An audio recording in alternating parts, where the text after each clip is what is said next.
कोनो रहे काम हमार सुबह से शाम ओकरा बिना नहीं पूरा होला।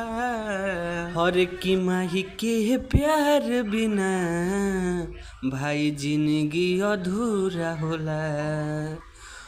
माही के प्यार बिना भाई जिंदगी अधूरा। नमस्ते प्रणाम, हम आप लोगों के छोट भाई जैकी राज एक बार फिर से राइटर ऑफिशियल चैनल में आप सब लोगों के स्वागत बा। और आज हम बहुत ही हिट गाना लेके आयल बाटे। हमके आशा ना पूरा विश्वास बा, ये गाना आप लोगों के बहुत ही ज़्यादा पसंद आई। ये मम्मी के ऊपर गाना बनल बा हमार भाई। तो जे भी भाई गाना के गावल चाहता बिल्कुल गा सकला। ये गाना के ट्रैक बा शेर दिलो हीरे ह, बहुत ही हिट गाना बा, बहुत ही बढ़िया गाना बा। वही गाना पे गाना लेके आयल बाटी। तो जे भी भाई गाना के गावल चाहता बिल्कुल गा सकला। चलिए बिना टाइम वेस्ट कर शुरू कर जाए आज के वीडियो। आज के वीडियो देखल जाए कैसन बा। अगर आप चैनल पे नया है राइटर ऑफिशियल चैनल के आप लोग सब्सक्राइब करें। चलिए बिना टाइम वेस्ट कर शुरू कर जाए आज के वीडियो। हाँ प्यार हमसे करे ले बताई हम कतना, ओकरा खातिर लड़तानी पूरा करब सपना। हो हाँ प्यार हमसे करे ले बताई हम कतना, ओकरा खातिर लड़तानी पूरा करब सपना। कोनो रहे काम हमार सुबह से शाम ओकरा बिना नहीं पूरा होला। हर की माही के प्यार बिना भाई जिंदगी अधूरा होला। माही के प्यार बिना भाई जिंदगी अधूरा होला। तो चलिए बिना टाइम वेस्ट कर फर्स्ट अंतरा देखल जा। फर्स्ट अंतरा कैसे बा। हरे माई के ममता हमसे कबो नहीं हो चुके पाई। हाँ उतना प्यार ये दुनिया में केहू न करे पाई। साचे कहिले भाई माई के नहीं पाई।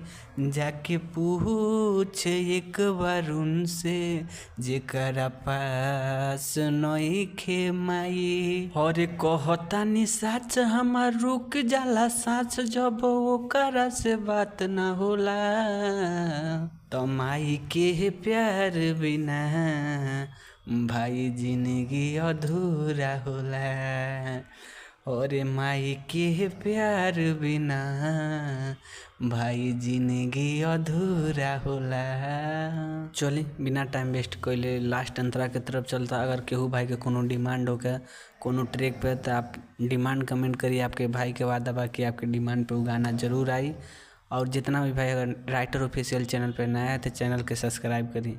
तो चलिए बिना टाइम वेस्ट कर शुरू कर जा। लास्ट अंतरा देखल जा। लास्ट अंतरा कैसन बताई सुनल जा।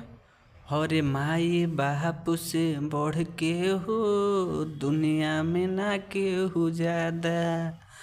ओकरा के कुछो जे बोल दी काटे के फेंकब बावादा।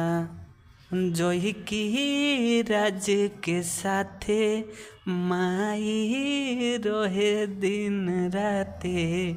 केहू का कुछ करी इतना दुआ बाटे साथे। आप अगर गाना के गाइबा तो हमार नाम निकाल के आप गा सकेनी। या राइटर के तौर पे हमार नाम आप डाल देबा।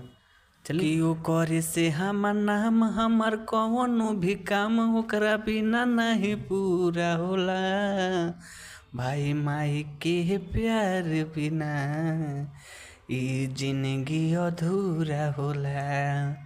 ये भाई माई के प्यार बिना हई जिंदगी अधूरा होला।